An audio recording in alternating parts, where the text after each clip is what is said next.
할렐루야. 예, 오늘은 피 흘린 발자취 순교자의 길이라는 제목으로 하나님의 말씀을 선포하겠습니다. 사람의 인생은 한 번뿐이에요. 그리고 딱 하나밖에 없습니다. 여러 개가 아니에요. 두 번 살 수 있는 게 아닙니다. 어차피 우리는 다 죽어요. 한 번뿐인 이 인생을 우리가 어떻게 살아야 될 것인가? 그런데 우리가 살면서 보면은 사람이 자신이 가장 좋아하는 일을 위해서 목숨을 바치잖아요. 자기의 최선을 다합니다. 그런데 자신의 목숨과 생명을 바쳐서 어떤 가치 있는 일을 해 나간다는 것은 너무나 소중한 거예요. 우리 일생에 있어서 그런 일이 있다면 얼마나 가치 있는 일이겠습니까? 대단한 신념을 가진 일들이에요. 그런 일들은. 그렇다 그러면 저와 여러분은 우리 일생에 있어서 어떤 일들에 내 목숨과 내 생명을 내어놓을 수 있는 일이 있을까요? 과연 그런 일이 나에게도 있을 수 있을까? 한번 깊이 한번 생각을 해보는데, 오늘 우리 본문 말씀 38절에 보니까 이 목숨을 거는 사람에게는 세상이 감당치 못한다고 성경이 그렇게 말씀하고 있습니다. 자기의 목숨을 거는 사람은 세상이 감당치를 못한대요. 그렇지 않을까요? 오늘 제가 선포할 말씀은 순교에 관한 이야기입니다. 순교. 남의 얘기 같죠? 까마득한 우리 믿음의 선진들의 이야기 같습니다. 옛날에 우리보다 먼저 이렇게 믿음을 지키다가 목숨을 이렇게 버렸던, 하나님께 바쳤던 그런 사람들의 이야기로 우리가 알고 있죠. 그런데 역사가 있고 난 이후로 기독교 신앙을 지키기 위해서 순교한 사람이 무려 한 1억 5천만 명 됩니다. 엄청 많죠? 역사적으로 그게 나와 있습니다. 속으로 내가 그 시대에 안 태어난 게 천만다행이다. 그렇게 생각하실지 모르겠어요. 중세 암흑시대 1200년 동안에 무려 1억 명이 순교당했습니다. J.M. 캐롤이라는 피 흘린 발자취라는 책에 보면 침례 교도의 순교의 역사가 쫙 나오는데, 제가 일전에 한번 여러분들이 말씀을 드렸을 거예요. 너무나 생생한 로마 교황 시대의 종교 교육이 있기 이전에 우리 기독교 그리스도인들이 얼마나 많은 박해를 받았는지, 이렇게 죽고 저렇게 죽고 목이 잘려 죽고 그 다음에 뭐 거꾸로 죽고 펄펄 끓는 기름 가마솥에 넣어가 죽고요. 온갖 고문과 옥고를 다 치러가면서 이렇게 순교를 당했던 역사가 있습니다. 중국도 순교자가 많이 있었고 일본도 엄청난 순교자가 있었어요. 그러면 우리 조선 땅에는 순교자가 없었을까요? 많았어요. 여러분, 순교가 뭐냐? 사전에 찾아보면 자신의 신앙을 지키기 위해서 목숨을 버리는 행위를 순교라고 그래요. 그러니 이상하지 않습니까? 그렇게 많이 죽으면 종교가 없어져야 되는 게 마땅한 거 아닌가요? 여러분 어떻게 생각하세요? 그게 정상인데 수억 명의 사람이 죽어도 오히려 그것보다 훨씬 많은 사람이 우리 기독교를 믿고 있다는 겁니다. 그게 뭔가 놀라운 비밀이 있다는 거예요. 도대체 어떤 비밀일까요? 우리는 그걸 알고 믿는 건지 모르고 무턱대고 믿는 건지 이거 아셔야 되는 거예요. 그냥 오늘 하루 살다가 죽을 하루살이도 이렇게 살아서는 안 되는 거예요.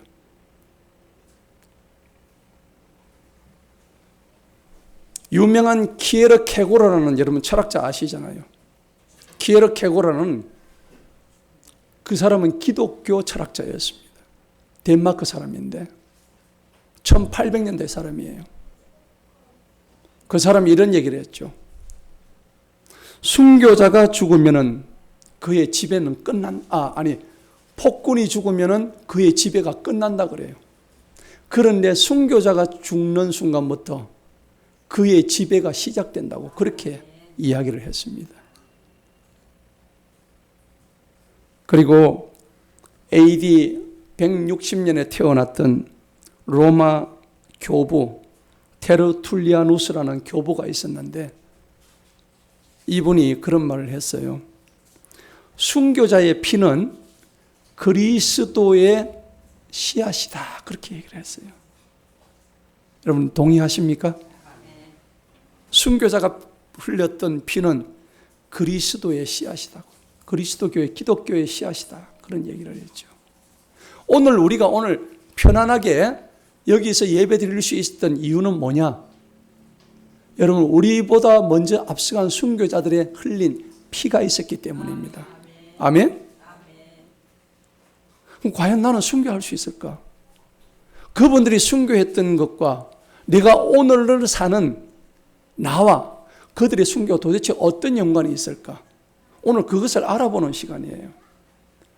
그 사람의 순교와 나와는 아무런 상관이 없는가? 아니죠.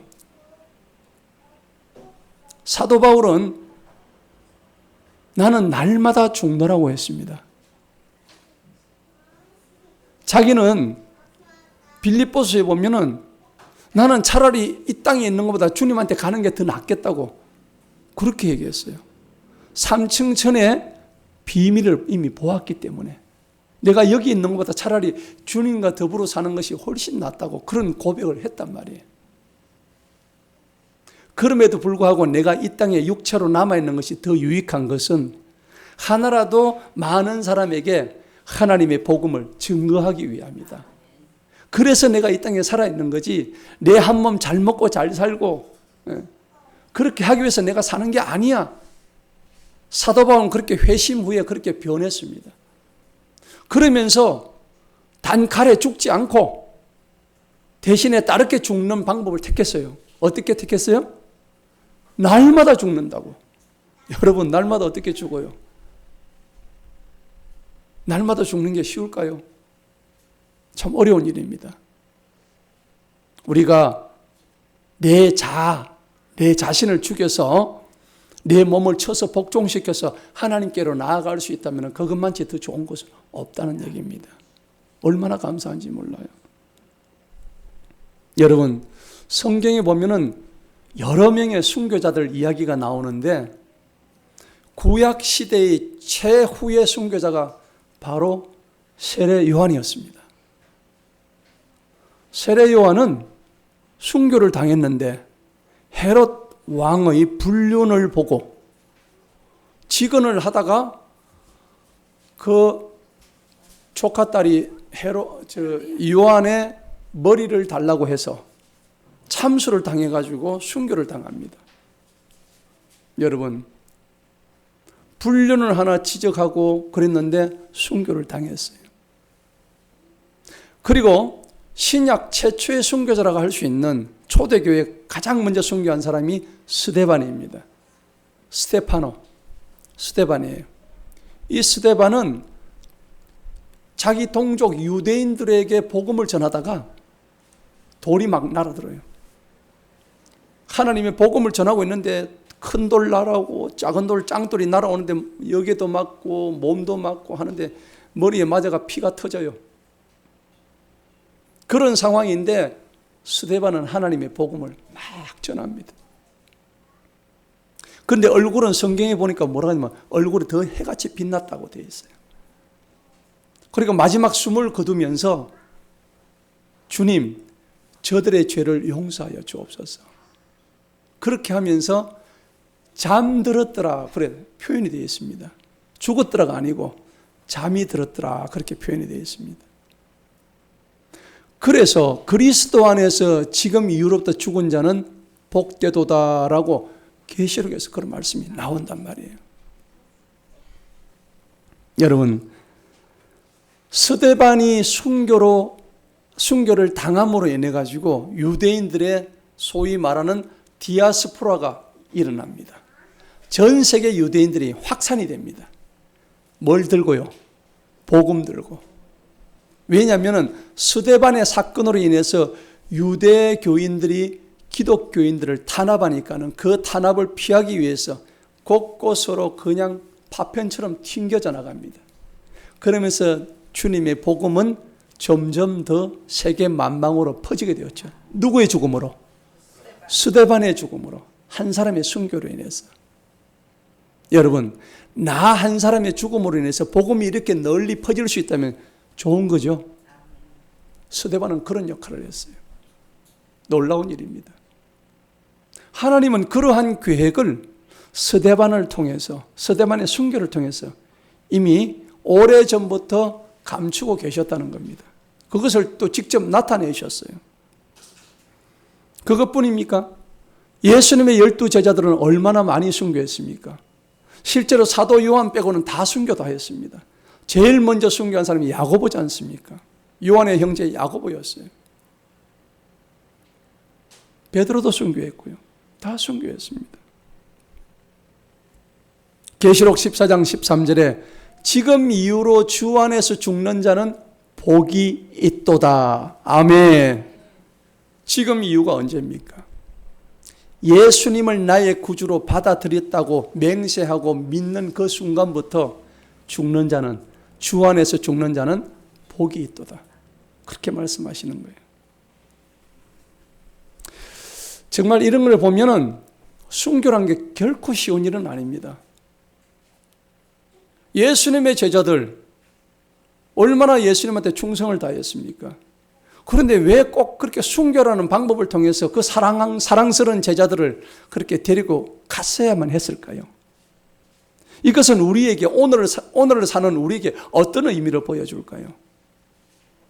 너희는 예수님의 12 제자처럼 그렇게 죽지는 못하더라도 오늘 그런 마음으로 살아라는 겁니다. 기독교의 가장 핵심적인 가치가 바로 순교였다는 겁니다. 예수님을 죽음을 순교라고 얘기는 하지 않죠. 왜냐하면 그분이 복음의 핵심이기 때문에. 그래서 기독교의 핵심 가치는 뭐냐니까 십자가의 죽음입니다. 죽음으로 끝나지 않았죠. 또 뭐가 있을까요? 부활이 있잖아요. 십자가의 죽음과 부활이 기독교 복음의 핵심 가치입니다. 따라합시다. 십자가의 죽음과 부활. 십자가의 죽음과 부활. 이게 기독교 복음의 핵심이라고요. 누군가 죽어야 했어요. 누군가가 피를 흘려야만 됐다고요. 한 사람만을 위해서가 아닙니다. 이 지구상에는 모든 인류의 죄를 한꺼번에 걸머지고 가야 할 필요를 느끼신 분이 하나님이십니다. 그 흠없는 어린 양이 이 땅에 오셔서 우리의 죄를 십자가 위에서 다 걸머지시고 우리 죄를 지시고 죽으셨다는 얘기입니다. 그리고 죽은 거로 끝난 게 아니에요. 잠자는 자들의 첫 열매가 되신 그 예수님이 사흘 뒤에 부활을 하셨단 말이에요. 이건 무슨 말이냐? 우리도 그를 따라서 부활한다는 얘기입니다. 우리가 오늘 신앙 고백했지만은 우리가 예수님처럼 다시 사는 것과 천국에서 영원히 사는 것을 믿사옵나이다. 아멘. 그렇게 우리가 신앙을 고백했죠. 예수님처럼 다시 사는 겁니다. 몸이 다시 산다고 해서 몸이 지금 우리가 이 썩어지는 몸 이게 다시 부활하는 게 아니에요. 여러분 오해하지 마세요. 우리가 죽고 난 뒤에 우리의 이 육신은 썩어져서 전부 다 흙으로 돌아갑니다. 오는 것은 순서가 있지만 가는 것은 순서가 없습니다. 누구도 몰라요. 나이가 많다고 먼저 가고 젊었다고 늦게 가고 하는 게 없습니다. 우리는 항상 겸허하게 겸손하게 교만하지 않도록 하나님 앞에 순종하며 살아야 될 줄로 믿습니다. 그런데 가는 것은 순서가 없는데 가고 난 뒤에 우리 몸이 지금 현재 이 썩어지는 이 몸으로 부활하는 게 아니라고요. 성경은 고린도서 15장 부활장에서 뭐 썩어지지 아니할 몸으로, 신령한 몸으로 변화된다. 할렐루야. 나팔 소리 울릴 때에 우리 썩어질 몸은 썩어지지 아니할 신령한 몸으로 변화된다고 분명히 말씀하고 있습니다. 만약에 이 몸을 다시 가지고 부활을 한다고 생각해 보세요. 이 몸은 병들고 썩고 늙고 어떻게 되겠습니까? 순교자들은 이 비밀을 다 알았다는 얘기입니다. 이 땅에서의 모든 일들은 잠시 잠깐이란 그 비밀을 알고 있었다는 것입니다. 사도 바울은 이것을 고린도서 15장 31절에서 나는 날마다 죽노라. 왜? 내가 살기 위해서는 내가 살기 위해서는 내가 죽어야 되는 거예요. 내 안에 누가 살아요? 예수님이 사시는 거예요. 여러분, 헤롯 왕이 자기가 살고자 했지만은 세례 요한을 죽였습니다마는 사실은 그는 사람들의 노예가 된 상태에서 헤롯은 세례 요한을 죽인 거예요. 그런데 세례 요한은 진정한 왕으로서 진리를 얘기했지만은 죽임을 당했어요. 여러분, 현실적인 문제로 보자면은 헤롯이 승리한 것처럼 보이지만 그 이면을 보자면 전혀 그렇지 않습니다. 세례 요한은 진정한 왕으로서 그리스도가 내 안에 있는 왕으로서의 선포를 했던 것이고, 그런데 헤롯 왕은 사람들의 눈치를 봄으로 인해서 죽일 마음도 없었는데 그 헤롯의 딸의 약속 어기지 않기 위해서 사람을 무참하게 죽여버렸던 것입니다. 그러니까 세상의 노예가 된 것이죠.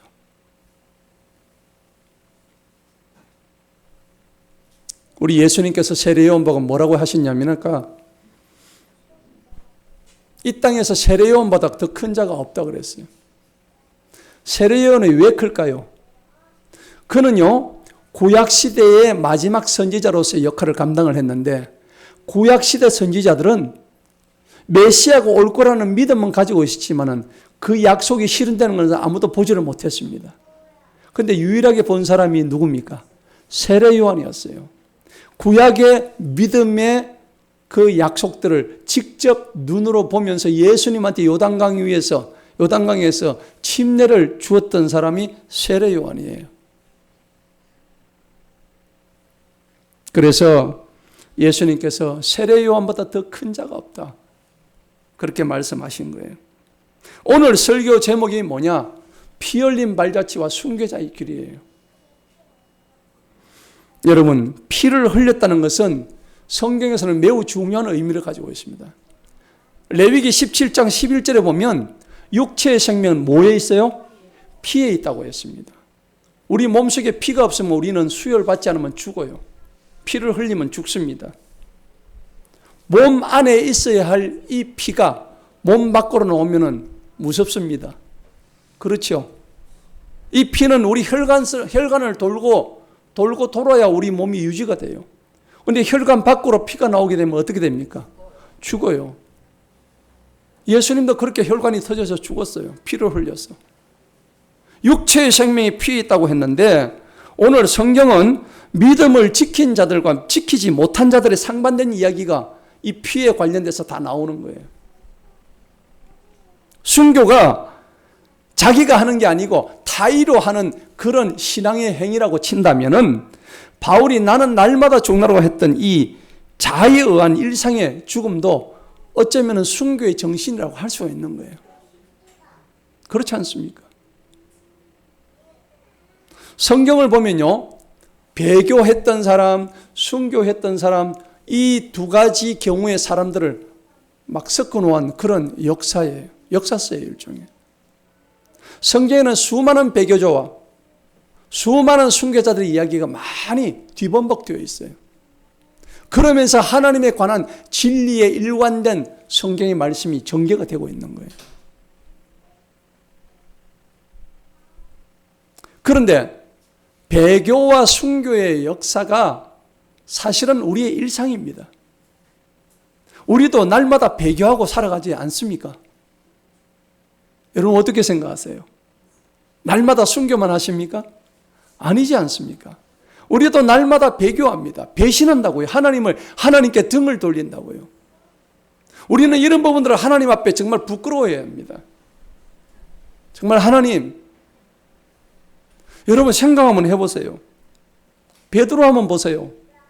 순교하기 전에 배교했어요, 안 했어요? 했죠. 그것도 몇 번씩이나? 3번씩이나 배교했어요. 예수님이 지금 눈에 빤히 보이는데, 십자가 지금 매로 가시는데, 예수님이 자기한테 베풀었던 그 기적의 역사는 까마득히 잊어버리고, 예수님이 베풀으신 5,000명의 역사, 병자를 고치신, 귀신을 내쫓으신, 죽은 자를 살리신 어마어마한 그 역사를 직접 눈으로 본 사람인데, 자신의 목숨한테 칼이 들어온다고 그러니까 갑자기 그 순간에 어떤 것도 생각이 나질 않아요. 그러면서 어떻게 해요?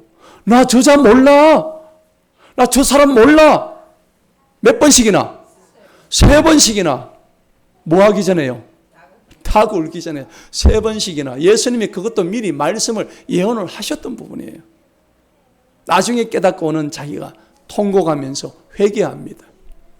그리고 맨 마지막에 주님을 위해서 순교합니다. 여러분, 우리 베드로 욕할 수 없잖아요. 여러분, 바울은 어땠을까요? 바울은 스데반을 죽였던 사람이에요. 안 그렇습니까? 아주 자기는 율법에 철저한 율법 박사였어요. 그때는 이름이 사울이었거든요. 유대교마다 돌아다니면서 기독교 복음 전환사를 잡아가 죽였던 사람이 사울이었다고요. 그렇게 가다가 다메섹 도상에서 예수님을 만나요. 예수님께서 눈을 완전히 한순간에 그냥 봉사로 만들어버려요. 그리고 어떻게 해요? 그래서 이제 내가 잘못했습니다. 회개합니다. 완전한 회심을 해가지고 복음의 전사로 거듭나는 거예요. 바울도 배교, 회심, 순교 다 이런 과정을 거쳤단 말이에요. 하면 뭐 우리라고요. 우리는 배교 안 할 것 같아요.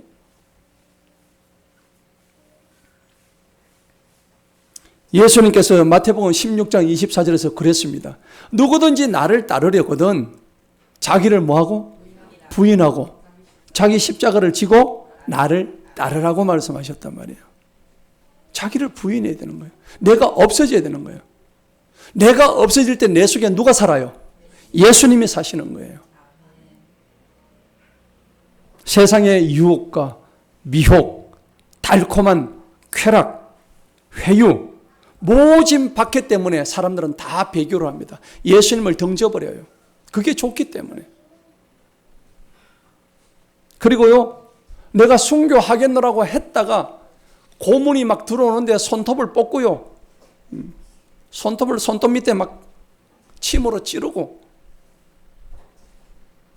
제가 그게 이제 고문한 현장을 보니까는요, 너무너무 진짜 참혹해요. 조선시대는 어떻게 고문했냐니까 한지 아시죠? 한지를 갖다 얼굴에 덮어놓고 갖다 물을 뿌려요. 뭐 어떻게 될까요? 숨을 못 쉬어 질식해 죽어요. 그리고 그 똥통에다가 사람을 거꾸로 매달아가지고 위에서 줄을 해가지고 넣었다 뺐다 넣었다 뺐다 이렇게 오물통에다가 이런 고문도 시켜요. 뭐 한두 가지가 아닙니다. 그런데 그렇게 하다 보니까 사람이 지치잖아요. 너무나 고통이 심한 거예요. 그래서 나 예수 안 믿겠다고 고백합니다.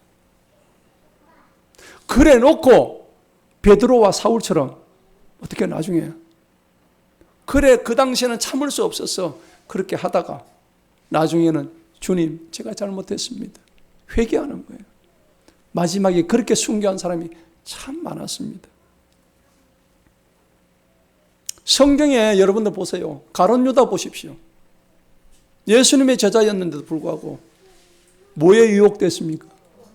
돈, 이 돈 때문에 유혹돼가지고 자기가 그렇게 스승으로 모셨던 그 예수님을 그냥 아주 버려버렸어요. 놀라운 일입니다. 우리는 가룟 유다의 어떤 그런 예를 통해서 사람이 재물과 하나님을 두 주인을 섬길 수 없다는 그 성경 말씀을 정확하게 우리는 알고 있는 거예요. 나중에 가룟 유다가 예수님을 팔아먹고 다시 한번 자기 자신이 부끄러워서 목을 메어서 자살을 합니다. 그런데 우리 지금 현재의 신앙의 기준을 가지고 그런 사람을 갖다가 단죄하고 정죄하고 비판할 수가 없어요. 왜? 우리도 사실은 다를 바가 없거든요. 뭐가 다르겠습니까? 여러분, 엔도 슈사쿠라는 일본의 유명한 문학 작가가 있어요. 이 사람이 쓴 책이 침묵이라는 책인데 굉장히 유명해요. 그런데 이게 17세기 일본 에도 시대, 막부 시대죠. 에도 시대에 그 당시에 일본에 기독교가 들어옵니다. 들어오는데 그 당시 이제 천주교가 먼저 들어왔죠. 천주교 들어오는데 그 천주교 신부가 나중에 이제 그 프랑스 사람이 그래요. 그 사람이 박해를 당해요. 고문을 당합니다. 고문을 당하는 가운데서 나중에 배교를 하게 됩니다. 그 작품의 내용이에요. 엔도 슈사쿠라는 그 유명한 작가가 쓴 침묵이라는 책인데 거기 보니까 자기가 배교를 하는데 처음엔 배교할 생각이 없었어요. 너무나 큰 고통이 가해지니까 그러면서 나중에 이 페레이라는 이 신부가 주님한테 고백을 합니다. 도대체 주님 어디 계시냐고. 왜 이렇게 우리한테 이렇게 큰 고통을 주시냐고 하소연하는 장면이 나와요. 그게 그 유명한 일본 작가 엔도 슈사쿠의 침묵이라는 책의 내용입니다. 주된 내용인데 거기서 배교자의 삶을 이렇게 그려놓은 책이 바로 침묵이라는 책인데 왜 하나님은 이런 고통에 과연 침묵하고 계신가 하는 질문을 던지는 게 그 소설의 주된 내용입니다. 여러분, 그런 작품을 볼 때 과연 진짜 하나님이 고통을 갖다가 모르고 계실까요? 하나님이 과연 침묵하고 계실까요? 침묵한 건 사실이죠. 그런데 우리가 인간 입장에서 보자면은 하나님 저게 옳습니까? 옳습니다. 하나님은요, 제가 정답을 말씀드리자면은 하나님은 언제나 선하십니다. 언제나 옳으십니다. 우리가 보기에 하나님 저거 잘못된 거 아닙니까? 하는 그 일도 없습니다. 하나님은 언제나 옳으십니다. 유태인 600만을 죽였는데 우리 인간의 입장 보면 너무나 힘들고 어려운 일이었지만은 하나님의 관점에서는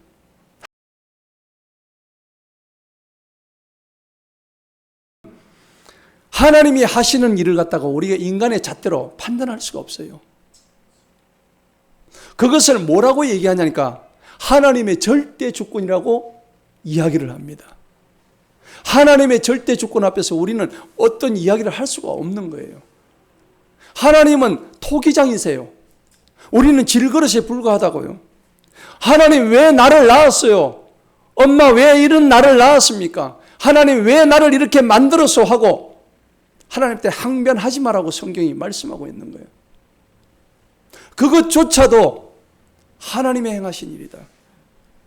우리가 할 일은 뭡니까? 예, 그렇습니다. 아니요, 그것은 아닙니다. 예, 아니면 아니요로만 답변해야 되는 거예요. 우리가 마치 옳은 것처럼 무엇이 옳고 그런 것을 판단하는 심판자처럼 얘기하면 안 되는 거예요. 하나님은 그거 싫어하시는 거예요. 그게 하나님의 자리에 올라간 교만한 인간의 바로 군상인 것입니다. 고린도서 1장 20절에 하나님의 약속은 그리스도 안에서 얼마든지 예가 된다. 할렐루야. 그래서 우리에게 주신 것은 네가 준 심판자의 자리에 올라가는 게 아니라 네가 할 일은 딴 게 아니야. 내가 너희들에게 준 하나님의 율법 613가지를 지켜. 그래서 모세를 통해서 하나님이 율법을 주셨단 말이에요. 이거는 해야 되고 저거는 하지 말아야 되고, 하지 말아야 될 365가지, 해야 될 거 200 몇 가지, 그거 하나님이 다 주신 거예요. 우리가 해야 될 것은 바로 그런 거란 얘기인데, 근데 우리 인간의 율법을 다 지킬 수가 없어요. 여러분, 율법 다 지킵니까? 너무나 지키기 힘든 게 율법이에요.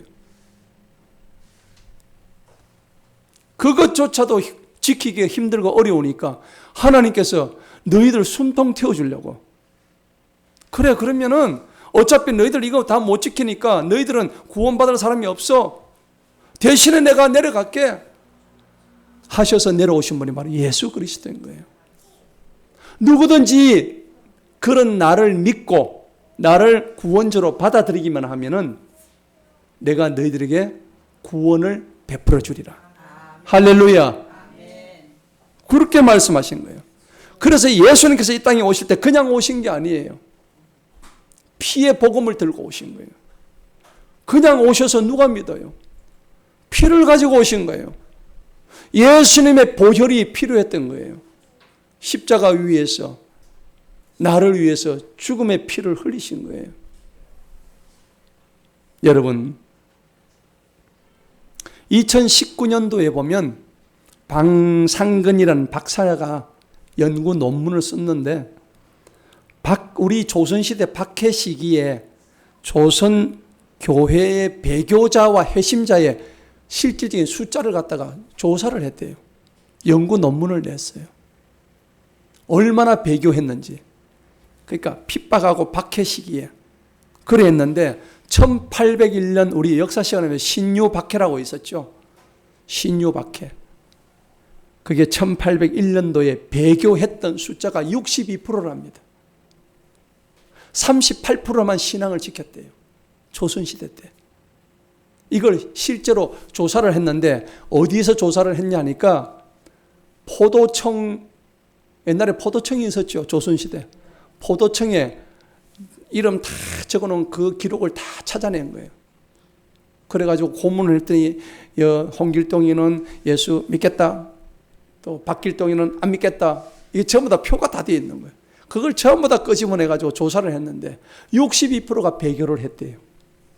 놀라운 발견이죠. 그리고 1839년 기해 박해 때는 배교율이 배신했단 말이에요. 48% 조금 내려갔죠. 그러다가 1866년 병인 박해 때, 이때는요 무려 8,000명이 순교를 했어요. 많이 죽었죠. 순교를 8,000명이 했는데 이때 배교한 숫자가 54%래요. 절반이 넘었죠. 8,000명이나 죽였는데도 배교한 숫자가 54%까지 배교를 했더라고요. 순교자보다 배교자가 훨씬 더 많았어요. 여러분, 일본도 천주교 도입할 때, 기독교 도입할 때에 16세기에서 19세기 약 3세기 동안에 3에서 한 4만 명이 순교를 당했습니다. 많이 죽었어요. 전에도 제가 말씀드렸다시피 후미에라는 걸 판을 깔아놓고 그걸 밟고 지나가면은 살려주고, 안 밟고 침 안 뱉고 하면은 십자가에 거꾸로 매달아 죽였어요. 그렇게 한 4만 명을 죽여버렸어요. 일본에.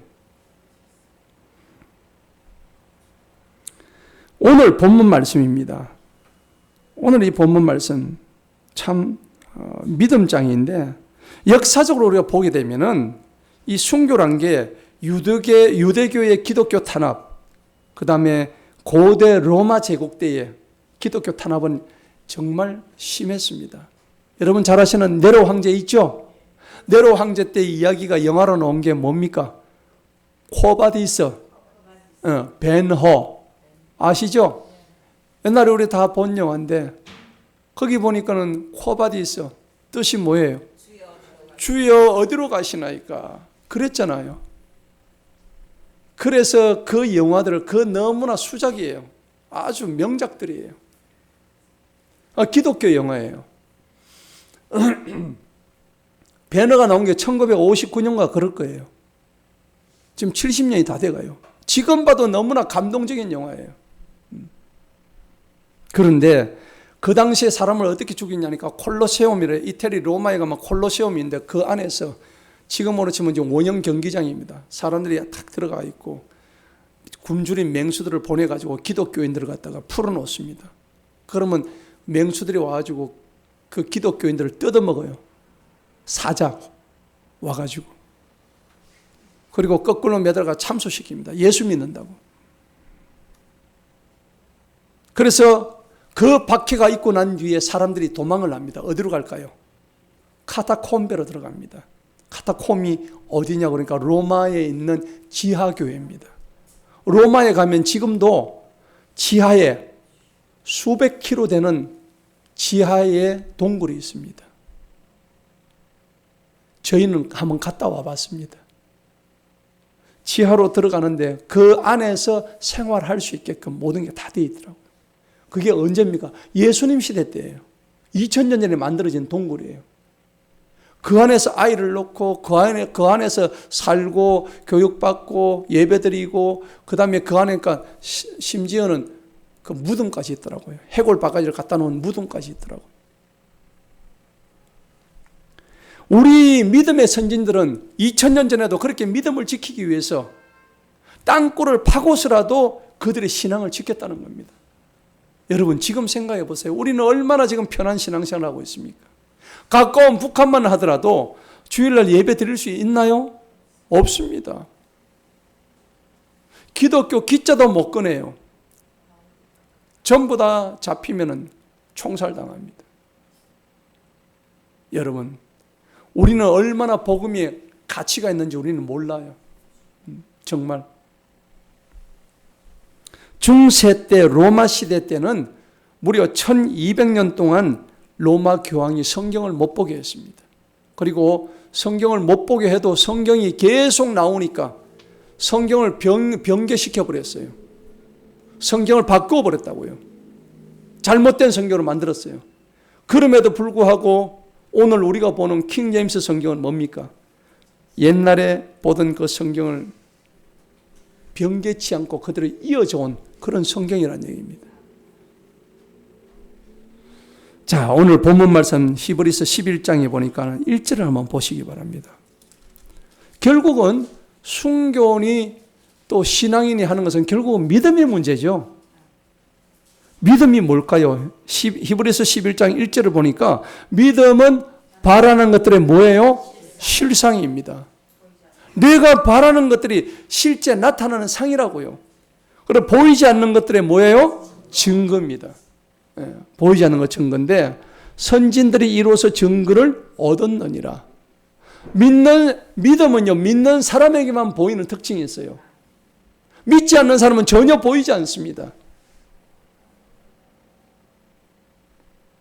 전혀 보이진 않아요. 3절에 보니까 한번 다 같이 한번 읽어볼까요? 히브리서 11장 3절 시작.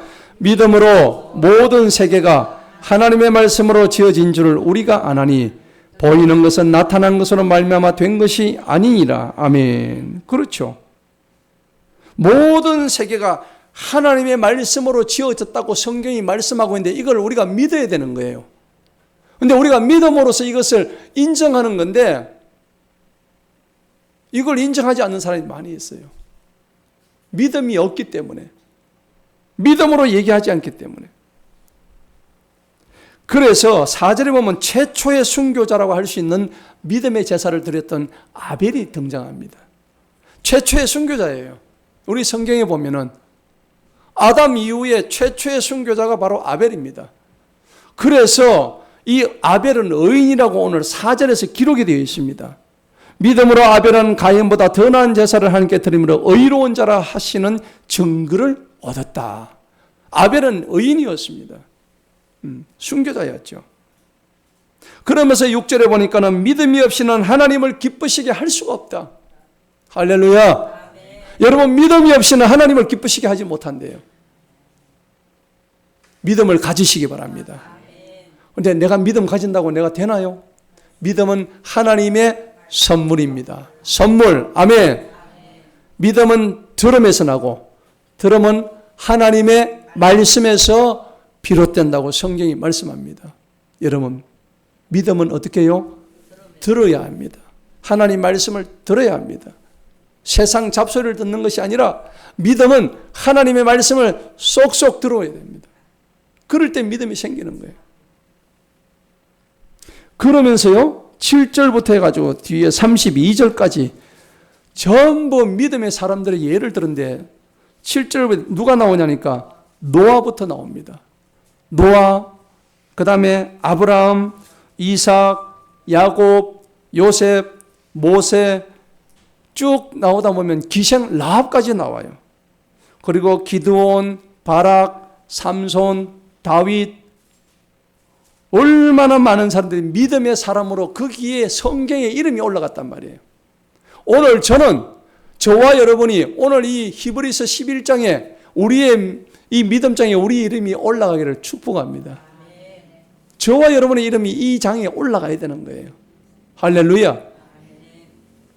너무나 감사한 일이에요.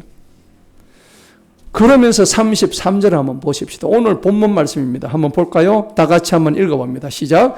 그들은 믿음으로 나라들을 이기기도 하며 의를 행하기도 하며 약속을 받기도 하며 사자들의 입을 막기도 하며. 아멘. 믿음으로 나라들을 이깁니다.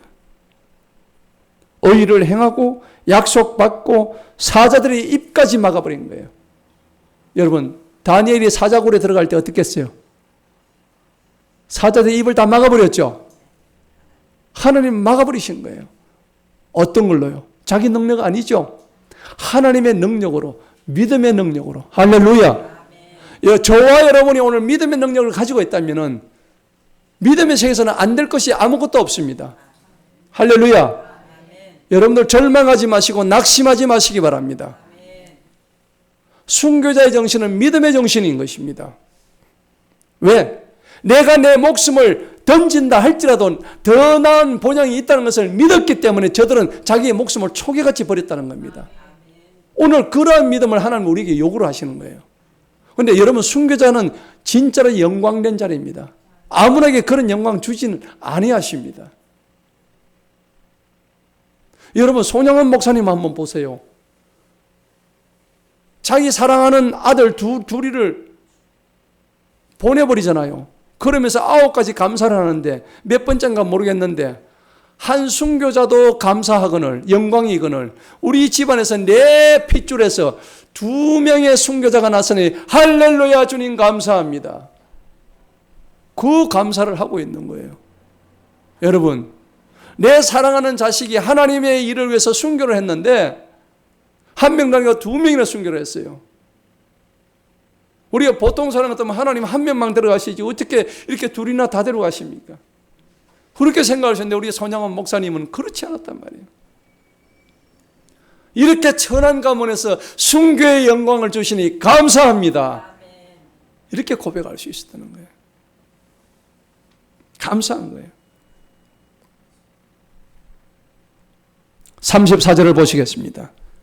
믿음의 사람은 어떨까요? 불의 세력을 멀합니다. 칼날을 피하기도 합니다. 다윗은요, 사울이 던진 단도를 피했어요, 안 피했어요? 피했습니다. 믿음으로 피했습니다. 하나님이 피하게 해주십니다. 또 거기 보니까는 연약한 가운데서 강하게 되기도 하고 전쟁에 용감하게 되었습니다. 요소는 가는 곳마다 하나님이 이기게 하셨습니다. 다윗은 가는 곳마다 하나님이 이기게 하셨어요. 이방 사람들의 진을 물리치기도 하고. 35절 다 같이 읽어봅니다. 시작. 여자들은 자기의 죽은 자들을 부활로 받아들이기도 하며 또 어떤 이들은 더 좋은 보를 얻고자 하여 심한 고문을 받되 구차히 풀려나기를 원하지 아니하였으며. 여기서 여자들은 누굴까요? 예수님의 부활을 직접 보았던 마리아, 그런 사람들이죠. 자기의 죽은 자를 부활로 받아들입니다. 또 어떤 일은 더 좋은 부활. 여러분, 부활에는 2가지가 있어요. 생명의 부활, 사망의 부활, 2가지가 있습니다. 예수를 믿은 사람에게는 생명의 부활이 옵니다. 아멘. 예수를 믿지 않고 심판받은 자는 사망의 죽음의 부활이 옵니다. 여러분, 영은 죽지 않습니다. 결코 죽지 않습니다. 내가 오늘 죽는다 할지라도 죽은 게 아니에요. 그때부터 내 인생은 본격적으로 시작되는데 하나님은 심판에 우리의 자리에 우리를 다 줄을 세우십니다. 네가 행한 대로 보응하리라. 네가 이때까지 한 모든 행위는 생명책에 내가 다 기록해 놓는다고 성경이 말씀하고 있습니다. 계시록의 말씀이에요. 오늘 35절에 보니까 더 좋은 부활은 지옥 부활이 아니라 천국 부활을 의미하는 겁니다. 우리 모두가 천국 부활하시기를 간절히 축복합니다. 이걸 얻고자 하기 위해서 무엇을 받았어요? 35절에 심한 고문을 받았대요. 또 뭘 받았어요? 구차히 풀려나기를 원하지 않았습니다. 감옥 생활을 자청해서 했다는 얘기입니다. 36절 한번 보십시다. 읽어봅니다. 시작. 또 어떤 이들은 조롱과 채찍질뿐 아니라 결박과 옥에 갇히는 시련도 받았으며 37절 돌로 치는 것과 톱으로 켜는 것과 시험과 칼로 죽임을 당하고 영과 염소의 가죽을 입고 유리하여 공핍과 환난과 학대를 받았으니 받을 수 있는 건 지금 다 받는 거예요. 스데반처럼 돌 맞아 죽고 톱으로 켜는 것은 누굽니까? 이사야, 선지자 이사야입니다. 이사야는 톱으로 썰어서 죽었잖아요. 전성에 의하면. 여러분, 베드로는 거꾸로 십자가에 거꾸로 매달려 죽었어요. 야고보는 참수당했죠. 목을 잘려 죽었죠. 세례요한도 마찬가지고요. 아니, 하나님이 사랑하신 자들을 하나님 어떻게 그렇게 비참하게 죽이실 수 있나요? 그런데 저들은 이 육체는 아무것도 아니라고 생각하십니다. 더 나은 본향을 사모하고 있는데, 그러니까 그런 사람은 어떤 사람일까? 38절에 답이 나와 있어요. 다 같이 읽어봅니다. 시작. 이런 사람은 세상이 감당하지 못하느니라. 세상이 감당하지 못하는 거예요. 그런데 요즘은 보면 범죄자들이 너무 많아가지고 진짜 세상이 감당치 못하죠. 그들이 광야와 산과 동굴과 토굴에 유리하였느니라. 이 사람들의 특징이 뭘까요? 39절에 나와 있습니다. 다 같이 읽어봅니다. 이 사람들은 다 믿음으로 말미암아 증거를 받았으나 약속된 것을 받지 못하였으니. 증거는 받았죠. 메시아가 올 거라는 증거는 받았지만 그 약속을 직접 보았어요, 못 봤어요? 못 보고 다 죽었어요. 못 보고 순교 다 했다고요. 이사야도 순교 다 했고 예레미야도 순교 다 했고 다 순교했어요. 그러면 그 약속을 직접 본 사람은 세례 요한밖에 없어. 맞죠? 다 약속 못 보고 죽었지만은 그들에게 더 나은 본향이 있었다는 것을 저들의 믿음을 가지고 증명해냈다는 겁니다. 그래서 40절의 말씀이 나오는 거예요. 다 같이 읽어봅니다. 이는 하나님이 우리를 위하여 더 좋은 것을 예비하시선즉 우리가 아니면 그들로 온전함을 이루지 못하게 하려 하심이라. 아멘. 오늘 이게 핵심의 말씀이에요. 우리를 위해서 우리 주님은 더 좋은 것을 예비하셨어요. 여러분들 부모가 자녀에게 더 좋은 거 주려고 하지 않습니까? 자녀는 몰라요. 부모는 다 머릿속에 그리고 있다고요. 내가 이 녀석한테 뭘 주고 다 머릿속에 그리고 있는데 자녀가 그걸 다 어찌 알겠어요? 하나님도 마찬가지입니다.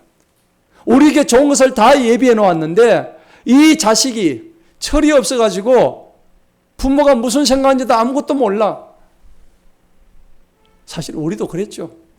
우리도 철이 없었잖아요.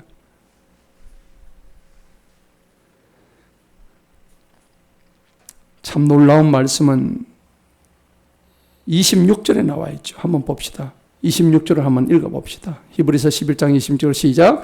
그리스도를 위하여 받는 수모. 여기 돼 있죠. 지금 누구 얘기예요? 모세 얘기예요. 모세가요. 모세 당시에 그리스도가 있었어요. 육신으로 안 오셨잖아요. 그런데 오늘 성경은 뭐라고 얘기했냐니까 그리스도를 위하여 받는 수모를 모세가 받았다는 거예요. 애굽의 모든 보화보다 더 큰 재물로 여겼으니 이는 상 주심을 뭐 했다고? 바라보았다는 겁니다. 누가요? 모세가 그것을 바라본 거예요. 수모를 누구를 위해서 당한다고요? 모세가 그리스도를 위해서 받는 수모라고 표현이 되어 있단 말이에요. 그러니까 그리스도는 모세 이후에 태어났지만 실제로는 천지 창조하신 창조주 하나님을 말씀하시는 거예요. 할렐루야.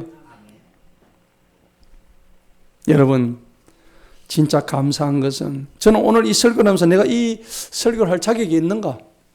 내가 뭐 과연 순교자들의 발 뒤꿈치도 따라갈 수 없는 그런 내가 얼마나 떳떳했고 내가 얼마나 거룩했는가. 한편으로는 조심스럽더라고요. 하지만은 지금의 내 모습은 죄스럽고 부끄러운 그런 모습이지만은 그래도 이 설교를 통해서 하나님께서 우리에게 맡겨주신 우리의 신앙의 사역, 그리고 나에게 맡겨주신 그 믿음의 분량 가지고 주님을 더 열심히 따르라는 사인으로 아시기를 축복합니다. 그래서 마태복음 5장에도 보면요, 10절에 산상수훈에서 예수님이 그랬어요. 의를 위해서 핍박받는 자는 복이 있나니. 아멘. 무엇을 위해서? 의를 위해서. 하나님의 의가 그렇게 중요한 거예요. 여러분, 세상을 돌아보세요. 세상의 의를 위하면은, 하나님 없이 세상의 의를 위하면 잘한다고 박수쳐요. 근데 하나님의 의를 위해서 자기 목숨을 버렸다면 개죽음이라고 해요. 그렇게 아주 도외시합니다. 잘못된 거예요. 왜냐하면 가치관 자체가 다르기 때문이에요. 여러분, 큰 대기업에서요, 의인상 주는 거 보셨죠? 누가 이렇게 의인 일을 하게 되면은 돈을 1억씩 주더라고요.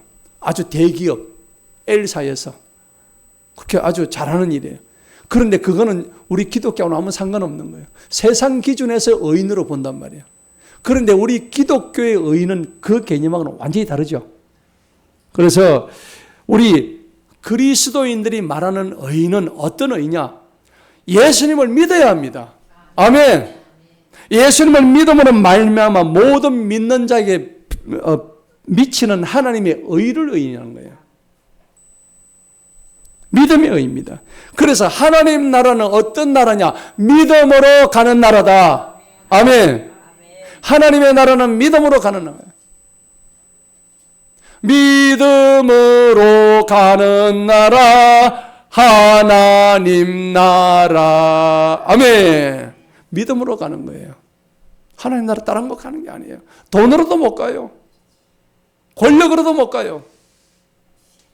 아무 소용없어요. 오직 믿음으로 갈 수 있는 거예요. 믿음의 의의가 뭘까요? 구속사적인 의미가 있는 거예요. 우리를 구속하신 예수님의 그 의미가 그 안에 다 들어가 있는 거예요. 예수님께서 단번에 이루어 주신 그 속죄가 정말 완전한 거예요. 완전성. 그리고 율법을 한 번만에 다 마치셨어요. 누가 오심으로? 예수님이 오심으로 율법이 끝이 났다는 얘기입니다. 끝이 남과 동시에 그 율법을 단번에 이루어 주시고 다시 한번 율법을 완전히 완성시켜 주는 일을 하시기 위해서 주님이 오셨다는 겁니다. 그래서 우리 구속사의 정점이 되시는 그리스도의 죽음과 그 피의 가치를 우리가 진정 알아야 될 것입니다. 사랑하는 성도 여러분, 진리가 아닌 것에 굴복하시면 안 돼요. 잠시 살기 위해서 진리를 외면하시면 안 됩니다. 여러분, 잠시 사는 것은 좋을지 모르지만은 그것은 영원히 사는 건 아무 관계 없습니다. 잠시 사는 것에 목숨 걸지 말고 영원히 사는 것에 네 마음과 뜻과 정성을 다 주님 앞에 드리시기를 축복합니다. 주님은 말씀하셨으며 누가복음 12장에서 8절 9절에 누구든지 사람 앞에서 나를 시인하면은 인자도 하나님의 사자 앞에서 너희를 시인할 것이요. 누구든지 나를 하나님 앞에서 부인하면은 나도 너희를 부인하게 될 것이다. 말씀하셨어요. 하나님 말씀의 결론을 맺겠습니다. 순교자의 길은 십자가의 길입니다. 여러분, 십자가의 길은 결코 평탄한 길이 아닙니다. 끊임없는 자기와의 싸움, 자기를 죽이는 일입니다. 예수님이 십자가에서 못 박았다시 나도 날마다 십자가에 못 박으시기를 축복합니다. 그렇게 해야 되는 거예요. 현실의 삶에서 순교의 정신은 나는 과거처럼 이렇게 순교할 수 없다고 하지만은 지금 현재를 사는 우리는 그 순교의 정신을 어떤 말로 바꿔야 되느냐? 사도 바울의 고린도서 15장 31절의 말씀처럼 나는 날마다 죽노라. 할렐루야. 이게 순교의 참 의미란 것을 말씀을 드립니다. 우리가 어떻게 지금 칼로 목베임을 당하고, 물론 올 수도 있겠죠. 그렇지만 지금 이렇게 평안한 시대에 우리가 할 수 있는 진정한 순교의 방법은 바울의 고백이 바로 나는 날마다 죽노라는 이 고백이 바로 순교의 정신으로 된다는 것을 기억하시기를 축복합니다. 그래서 나는 가리라, 주의 길을 가리라 하는 그 찬양처럼 나는 십자가의 길을 갈 수 있다 기억하시고, 진리 사수를 위해서 순교의 길을 가셨던 우리 주기철 목사님, 손양원 목사님, 또 대동강의 선교의 조선 땅에 첫 피를 뿌렸던 제너럴 셔먼호의 토마스 선교사님, 그분들의 순교의 정신을 오래 본받고 날마다 나는 죽노라. 그래서 죽은 자의 부활을 그리면서 영원히 썩지 아니할 하나님의 영광 바라보면서 승리하는 저와 여러분 되시기를 주님으로 축복합니다. 기도하겠습니다.